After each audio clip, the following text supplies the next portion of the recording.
You're too sensitive. How many times have you heard that? 1,000? More? You've spent your entire life apologizing for your tears, swallowing your words, and forcing a fake smile while your chest feels heavy. Suffocating. You think you're broken. You think you're a mistake because a crowded room leaves you exhausted, or because a sharp tone from someone you love makes your throat tighten with cold sweat. Did I do something wrong? Are they mad at me? Stop.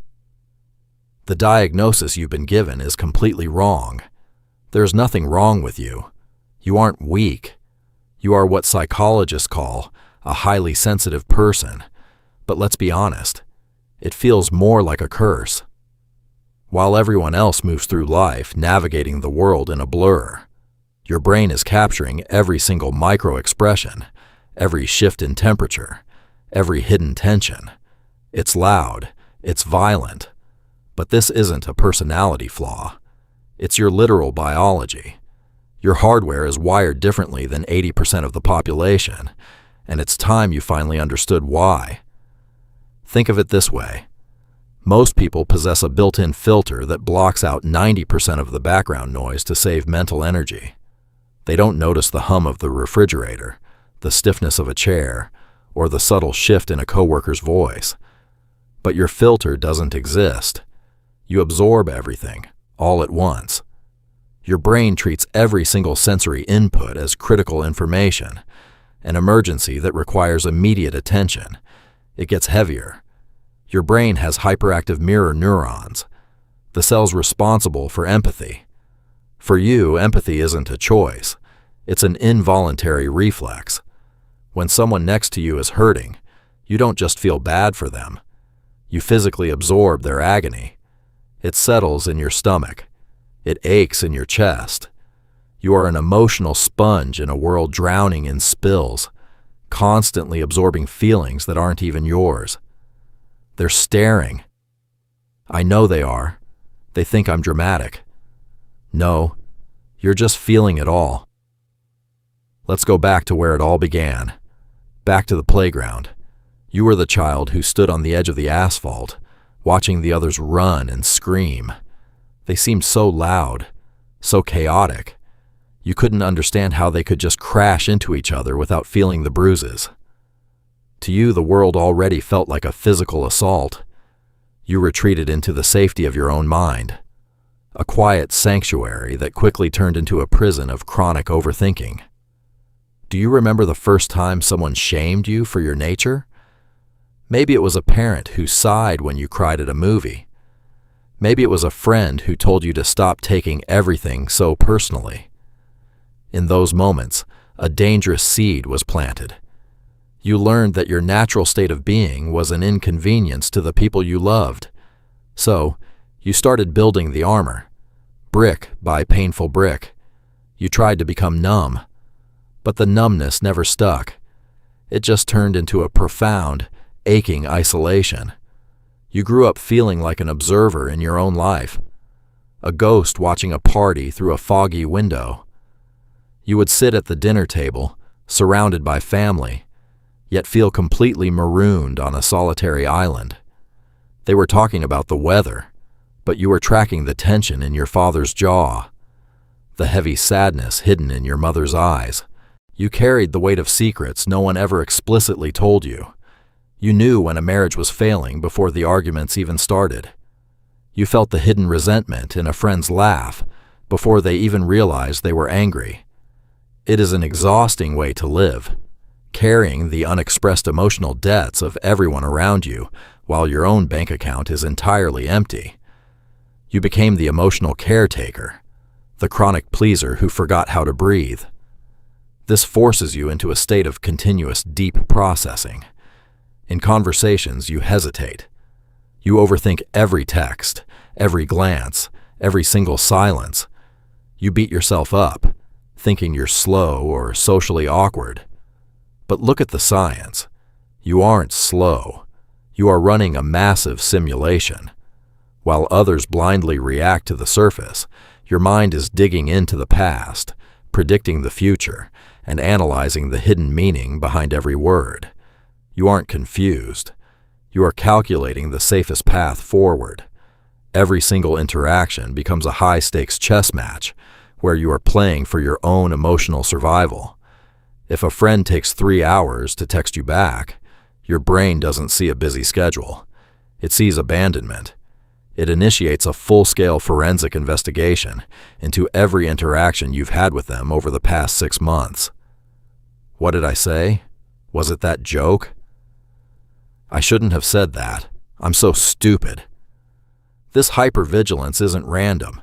It is a survival mechanism born from early trauma. Somewhere along the line, you realized that the only way to stay safe was to anticipate the emotional storms of adults before they made landfall. If you could predict their anger, you could avoid it. If you could read their disappointment, you could fix it. You traded your peace of mind for an illusion of control, mapping out threats that nobody else could see. But you can never control the world. You can only exhaust yourself trying. Your mind becomes an endless loop of worst-case scenarios, playing out tragedies that haven't happened yet. You lay awake at 3 a.m, your heart racing, your throat dry, replaying a minor social awkwardness from 5 years ago. The silence of the night doesn't bring peace. It just turns up the volume on your self-doubt. If this trait makes life so painful, why didn't evolution kill it off? Because the world desperately needs you. Thousands of years ago, the tribe had plenty of aggressive, risk-taking warriors. But a tribe of only warriors would blindly rush into a trap and die. They needed the advisors. They needed you. You were the one who noticed the subtle shift in the wind before the storm hit. You sensed the lie in the enemy's voice. Your anxiety was actually a highly sophisticated early warning system. You were the one who kept the tribe alive by refusing to ignore the small anomalies. When the warriors wanted to cross the frozen river, you were the one who looked at the microscopic cracks in the ice and said, "Wait." They called you fearful then, just like they call you sensitive now. But your hesitation saved their lives. Your capacity to notice what is invisible to others is a biological necessity. Today's society is built entirely for the warriors. It's loud, fast, and aggressive. That's why you feel like an alien, like you don't belong. Most people are like dandelions. They can grow anywhere, even in the cracks of a cold concrete sidewalk. They endure anything. But you are an orchid. If you are forced into a harsh, toxic environment, you won't just struggle. You will wither away. And you've spent years hating yourself for not being a sidewalk weed. You look at the dandelions around you, the colleagues who can take a public screaming from a boss and shake it off over lunch, the friends who move through messy breakups like nothing happened. You copy their movements. You try to mimic their indifference. But when you try to wear their heavy armor, it suffocates you. It crushes your chest because your skin was never meant to be a fortress. Let's talk about the physical cost of this masking. When you spend your day pretending to be unaffected, your body keeps the score. The tension stores itself in your shoulders, the chronic headaches, the nervous stomach that flares up before any social gathering. Your physical body is screaming what your mouth refuses to admit. I can't take this anymore. The sensory overload is a literal physical poisoning. When you finally get home, you crash. You turn off the lights, pull the blankets over your head, and pray for the world to just stop spinning for an hour. People call it antisocial. They call it being moody, but they don't understand that you are recovering from a battlefield. Your central nervous system has been pelted by thousands of stimuli all day, and your internal batteries are completely drained. But science proves that when an orchid is placed in the right environment, with the right light and gentle care, it doesn't just survive. It blooms with a breathtaking complexity that a dandelion could never even dream of. You don't need to toughen up to survive the harsh concrete. You just need to change your environment. Stop trying to build a thicker skin. The world is already cold and numb enough. We don't need more numbness. We need your depth. Think about the moments when your gift actually feels like a gift. Think about the way music moves you, how a single chord can send shivers down your spine and bring tears to your eyes.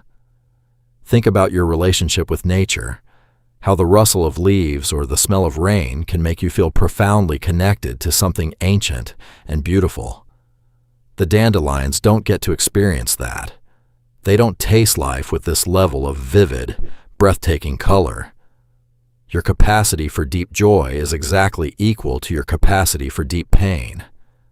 You cannot selectively numb the bad without also killing the good. If you shut down your radar to protect yourself from the cruelty of the world, you also close the door on the magic. Your deep empathy allows you to love with a fierce, unconditional intensity that few will ever understand. You see people, really see them. When a supersensor loves you, you are fully known. You don't have to hide your flaws because they've already sensed them, processed them, and accepted them. Your presence is a safe harbor for the broken because you know exactly what it feels like to be fractured. You have survived your own internal storms, which makes you an incredible anchor for anyone caught in their own. So, how do we protect this fragile, beautiful system? It starts with radical acceptance. You must stop apologizing for your design. When you feel the tears coming, let them come. They are not a sign of weakness. They are your system releasing the pressure before it breaks. When you need to leave the party early, leave without offering a convoluted excuse. Your boundaries are your health care. You must stop treating your need for solitude as a moral failure. It is not selfish to need quiet. It is maintenance. Just like a high-performance sports car requires precise calibration and frequent pit stops, your high-resolution brain requires massive amounts of downtime to clear the data. Give yourself permission to log off, to step back, to just exist without processing the world for a while. The world will try to pull you back into the chaos. It will tell you that you are missing out, that you need to be more productive, more visible, more aggressive. But your power doesn't lie in aggression. Your power lies in your stillness, in your ability to see the truth through the noise. You are the mirror that reflects the soul of humanity back to itself. Without you, the world hardens into stone. So, the next time the world feels too loud and someone tells you that you are taking things too personally, take a slow breath, smile to yourself, and remember the truth. Your sensitivity is not a defect. It is the very thing that makes you human. But because you carry this intense radar, you've probably built a massive wall around your private life. You've created an online life that mirrors your physical isolation. You scroll through the feeds, watching the performative joy and loud opinions of others. But your own profile remains an empty slate. You exist in the shadows of the internet, an anonymous observer. To the outside world, you look detached, maybe even cold or indifferent. But the truth is entirely different. You are just protecting your sanity from the endless digital flood. Click on this video right here. Let's unpack the hidden psychology of the online ghost and why stepping away from the noise might be the healthiest thing a sensor can do. Let's talk about it.